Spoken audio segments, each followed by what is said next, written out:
جیسے جیسے وقت گزرتا جا رہا تھا اس کے دل میں اندیشے گھر کرتے جا رہے تھے۔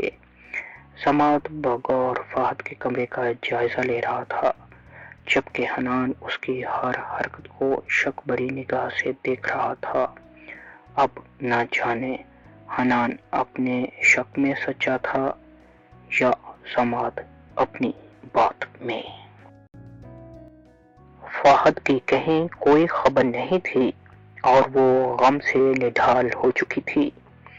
سماعت نے اسے حوصلہ دیا تھا کہ آگ لگنے سے پہلے یا بعد میں فہد کو کمرے سے نکالا گیا ہے، کیونکہ کمرے کی آہنی کھڑکی کے شیشے اور سلاخیں ٹوٹی ہوئی ہیں، جس سے صاف ظاہر ہے کہ کمرے میں کوئی داخل ہوا ہے اور فہد کو اپنے ساتھ لے گیا ہے۔ جس شخص نے فہد کو زندہ جلانے کا فون پر دعویٰ کیا ہے وہ بھی تو کھڑکی کے راستے ہی کمرے میں آگ لگانے داخل ہوا ہوگا۔ وہ بھیگے لہجے میں بولی، ہاں یہ بھی ممکن ہے اور ہو سکتا ہے وہی شخص فہد کو ساتھ لے گیا ہو۔ سماعت نے سوچتے ہوئے کہا، تم پولیس اسٹیشن میں فہد کے اغوا کی رپٹ درج کرواؤ۔ وہ تیز لہجے میں بولی، ہاں یہ ٹھیک رہے گا، میں ابھی جاتا ہوں۔ سماعت نے اٹھتے ہوئے کہا، کہاں جا رہے ہو؟ سیٹنگ روم میں بیٹھے حنان نے اسے باہر جاتے دیکھ کر چبھتے لہجے میں پوچھا۔ تھانے فہد کے اغوا کی رپٹ درج کروانے۔ سماعت نے خشک لہجے میں کہا، میں بھی تمہارے ساتھ چلتا ہوں۔ حنان نے کسی خیال کے تحت اٹھتے ہوئے کہا۔ سماعت نے شانے اچکائے اور باہر نکل گیا۔ حنان بھی تیزی سے قدم بڑھاتا ہوا اس کے پیچھے ہو لیا۔ وہ اپنے کمرے میں گمسم سی بیٹھی تھی کہ اچانک کمرے کے ادھ کھلے دروازے سے فہد اندر داخل ہوا۔ اپیا میرے کمرے کو کیا ہوا؟ وہ اس کے قریب آتے ہوئے معصوم سے لہجے میں پوچھنے لگا۔ وہ جیسے ہوش میں آ گئی اور فہد کو صحیح سلامت اپنے سامنے دیکھ کر خوشی سے بے قابو ہو کر اسے باہوں میں بھر کر بے اختیار بوسے دینے لگی۔ کہاں چلے گئے تھے تم؟ وہ دیوانوں کی طرح بار بار یہی سوال پوچھے جا رہی تھی۔ مجھے سپرمین انکل اپنے ساتھ لے گئے تھے، فہد نے مطمئن لہجے میں جواب دیا۔ کون؟ وہ حیران ہوئی۔ میں سو رہا تھا کہ اچانک میرے کمرے میں آگ بھڑک اٹھی، میں ڈر گیا اور خوف سے آپ کو پکارنے لگا۔ اسی وقت کھڑکی توڑ کر ایک نقاب پوش انکل کمرے میں داخل ہوئے اور مجھے اٹھا کر کھڑکی سے باہر سپرمین کی طرح کود گئے۔ وہ مجھے اپنے گھر لے گئے، آئس کریم اور ڈھیر ساری چاکلیٹس کھانے کو دیں، پھر میرے ساتھ ویڈیو گیم کھیلتے رہے اور اب آپ کے روم کے باہر چھوڑ کر چلے گئے۔ فہد نے اسے اپنے سپرمین انکل کے متعلق تفصیل بتائی۔ تمہارے انکل کی شکل کیسی تھی؟ اس نے کسی خیال کے تحت پوچھا۔ اپیا میرے سپرمین انکل بہت پیارے ہیں، انہوں نے مجھے بہت سے کھلونے دلانے کا بھی وعدہ کیا ہے، فہد نے مسرت بھرے لہجے میں جواب دیا۔ وہ خاموش ہو گئی کہ فہد سے مزید کچھ پوچھنا بیکار تھا کہ اس نے اپنے سپرمین انکل کی تعریفیں ہی کرنی تھیں۔ فہد ٹھیک کہتا تھا، اسے واقعی کوئی سپرمین انکل مل گیا تھا۔ اس بات کا احساس ریبا کو اس وقت ہوا جب وہ ایک روز شاپنگ پلازا میں فہد کے لیے خریداری کر رہی تھی۔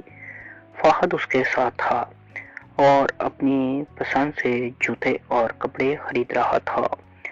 پلازا کی سیکیورٹی فول پروف تھی اور سماعت کے فہد کی حفاظت پر مامور کیے گئے سیکیورٹی گارڈز بھی چوکنا تھے کہ اچانک سب کچھ دھرے کا دھرا رہ گیا اور آنن فانن سب سیکیورٹی گارڈز بے ہوش ہوتے چلے گئے اور اسلحے سے لیس بہت سے نقابپوش افراد نے اریبہ اور فہد کو اپنے گھیرے میں لے لیا۔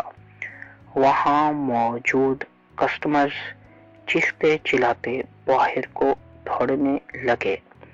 اریبہ کی خوف سے سٹی گم ہو گئی اور اس نے فہد کو اپنے ساتھ کھینچ لیا۔